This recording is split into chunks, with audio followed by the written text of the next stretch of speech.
નમસ્તે વિદ્યાર્થી મિત્રો, જ્ઞાનગંગા વિદ્યાલય દ્વારા શરૂ કરવામાં આવેલ ઓનલાઈન એજ્યુકેશન અંતર્ગત આપનું સ્વાગત છે. આપણે ઇંગ્લિશમાં યુનિટ પૂર્ણ કર્યા, ત્યાર પછી લેટ્સ રીડ મોર પૂર્ણ કર્યું. હવે આપણે પ્રોઝ જોઈશું, જેની અંદર પહેલી સ્ટોરી છે ધ ગંગા. અહીં તમને ગંગા રિવર વિશે જાણવાની માહિતી આપેલી છે. જોઈએ. Reverse are the lifeline for the mankind. There are many great rivers in our country, India.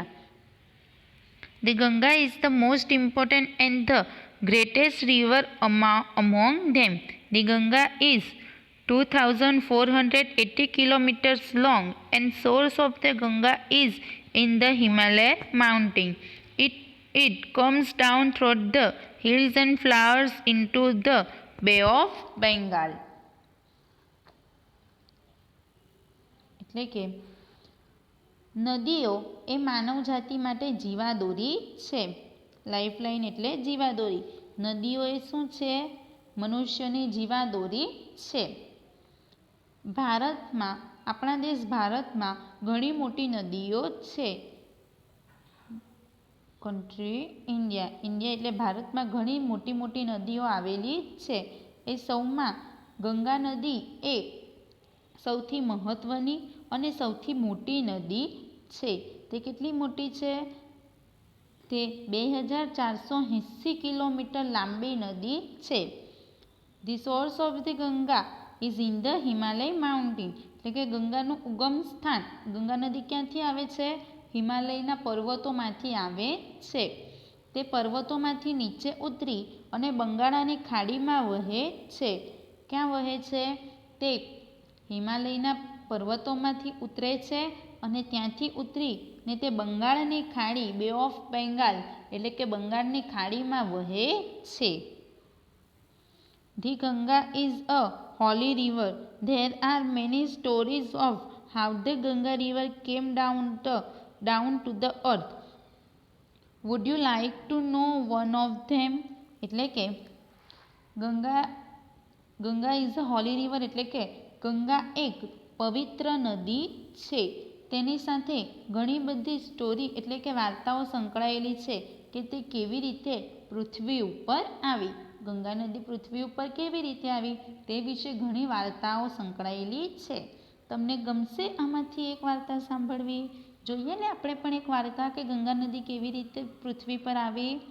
ચલો જોઈએ. Long ago there was a king. His name was Sagar. He had a beautiful horse. He wanted to give his horse as a present to the gods. એટલે કે ઘણા સમય, long ago એટલે કે ઘણા સમય પહેલાંની એક વાત છે કે એક રાજા હતો. રાજાનું નામ શું હતું? સગર હતું. શું હતું રાજાનું નામ? સગર. તેની પાસે શું હતું? એક ખૂબ જ સુંદર ઘોડો હતો. સગર રાજા પાસે ખૂબ જ સુંદર ઘોડો હતો. તે શું કરવા માંગતા હતા? તે ઘોડો દેવોને ભેટ આપવા માંગતા હતા. One day a thief took away the horse. The king was very unhappy. હવે એક દિવસ thief એટલે ચોર. એક દિવસ શું કરે છે એક ચોર? એ ઘોડો લઈ જાય છે, જેથી રાજા ખૂબ જ દુઃખી થઈ જાય છે. He sent all his sons to search of it, but he asked one of his sons named Bhagirath to stay with him. એટલે કે શું કરે છે? તેણે તેના બધા પુત્રોને તેની શોધમાં મોકલી દે છે કે એ જઈ અને ઘોડાને શોધી લાવે. પરંતુ શું કરે છે? તેમાંથી તેમનો એક પુત્ર હોય છે જેનું નામ હોય છે ભગીરથ. શું હોય છે? ભગીરથ. તેને શું કહે છે કે એ તેની સાથે જ રહે. Sagar's son searched the horse all over the land, but they could not find it anywhere. એટલે હવે સગર જે રાજા હોય છે તેના પુત્રોએ ધરતી પર બધે જ ઘોડાને શોધી કાઢે છે, બધે જ શોધી કાઢે છે, પણ તે લોકોને ઘોડો મળતો નથી. So they decide to search it inside the earth. They dug a deep hole. At last they came to a great C. એટલે કે એમણે શું કર્યું, ધરતી પર મળતો નથી એટલે કે શું વિચારે છે, પૃથ્વીની અંદર તેને શોધવાનું નક્કી કરે છે, પૃથ્વી પર શોધવાનું નક્કી કરે છે. તેમણે ખૂબ ઊંડો ખાડો ખોદ્યો. એ લોકો શું કરે છે, ખૂબ ઊંડો ખાડો ખોદે છે. અંતે તેઓ ક્યાં જઈને મળે છે, એક વિશાળ સમુદ્ર સુધી પહોંચી જાય છે. There they saw a very old man. Sagar's son disturbed that old man, so he became very angry. Disturbed that old man, so he became very angry. He became so angry that he burnt Sagar's all sons of ashes. હવે એ લોકો પૃથ્વી ઉપર શોધે છે ઘોડાને, એટલે શું કરે છે, મોટો ઊંડો ખાડો ખોદે છે. તેથી તે લોકો એક મોટા વિશાળ સમુદ્રને મળે છે. ત્યાં એમને શું જોવા મળે છે, એક વૃદ્ધ વ્યક્તિ જોવા મળે છે. સગરના પુત્રોએ તે વૃદ્ધ માણસને ખલેલ પહોંચાડી હતી, ડિસ્ટર્બ ખલેલ પહોંચાડી હતી. તેથી એ શું થઈ જાય છે, વૃદ્ધ વ્યક્તિ ખૂબ જ ગુસ્સે થઈ જાય છે. અને તે એટલો બધો ગુસ્સે થઈ જાય છે કે તે સગરના બધા જ પુત્રોને શું કરી દે છે, બાળીને રાખ કરી દે છે. બર્ન્ટ એ બર્નનું ભૂતકાળનું રૂપ છે. બર્ન એટલે કે બાળી દેવું, અશીઝ એટલે કે રાખ, બાળીને રાખ કરી દે છે. Now only the water of the Ganga could give them a new life. હવે ફક્ત ગંગાનું પાણી જ તેમને નવું જીવન આપી શકે છે. But at that time the Ganga was not on the earth, she was in the heaven. પરંતુ હવે એ ગંગા નદી એ સમયે પૃથ્વી પર ન હતી. એ સમયે ગંગા નદી એ પૃથ્વી પર ન હતી. તે ક્યાં હતી, ઇન ધ હેવન એટલે કે સ્વર્ગમાં હતી. ભગીરથ was alone at home. He prayed to the river Ganga to come down on the earth and bring his brother to life again. એટલે હવે ભગીરથ એકલો જ ઘરમાં હતો. બધા જ પુત્રોને તો બાળી દીધા હતા ને વૃદ્ધ વ્યક્તિએ. તેથી હવે ભગીરથ એકલો જ હોય છે. તેથી તેણે ગંગાને પૃથ્વી પર આવી તેના ભાઈઓને ફરીથી જીવનદાન આપવા માટે તે પ્રાર્થના કરે છે. The Ganga was happy to be on the earth, but she was afraid that he fall from heaven to earth would break the earth.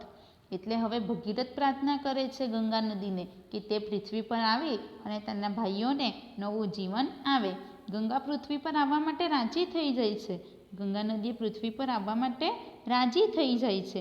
But તે અફેડ, પરંતુ તે ડરતી હોય છે.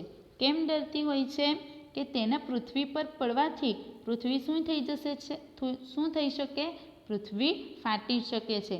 કેમ, કારણ કે ગંગાનો પ્રવાહ એ ખૂબ જ જોરથી આવતો હોય છે. હવે એકદમ સ્વર્ગમાંથી પૃથ્વી પર આવે જેથી પૃથ્વી ફાટી શકે છે એવો ગંગાને ડર હોય છે. ભગીરથ request Lord Shiv to head the Ganga.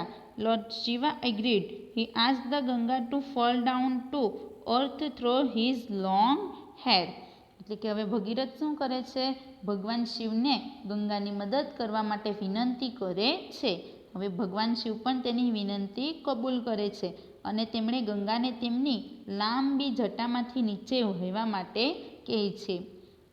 In this way Ganga could come down gently to the earth.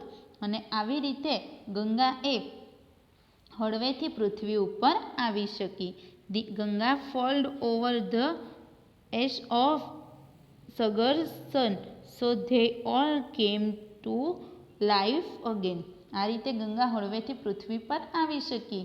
Ganga સગરના પુત્રોની રાખ ઉપરથી વહી અને તેઓ બધા ફરીથી જીવિત થઈ ગયા. ભગીરથ prayed to Ganga to fall on the earth, so she is also known as Bhagirathi. એટલે ભગીરથે ગંગાને પૃથ્વી પર વહેવા માટે પ્રાર્થના કરી, તેથી તે ભગીરથી તરીકે પણ ઓળખાય છે. તમને ખબર છે ગંગા નદી ભગીરથી તરીકે પણ ઓળખાય છે. કેમ, આ સ્ટોરી એટલે કે આ વાર્તાને આધારે કે ભગીરથીએ ગંગા નદીને પૃથ્વી પર વહેવા માટે પ્રાર્થના કરી હતી. ગંગા નદીએ તેની વાત માની અને પૃથ્વી ઉપર આવી. તેથી ગંગા નદીને ભગીરથી તરીકે પણ ઓળખવામાં આવે છે. આવી તો બીજી ઘણી વાર્તાઓ ગંગા નદીના પૃથ્વી ઉપર આવવા સાથે સંકળાયેલી છે. આમાંની આ એક વાર્તા છે. મજા આવીને? જાણવા મળ્યું ને કંઈક નવું?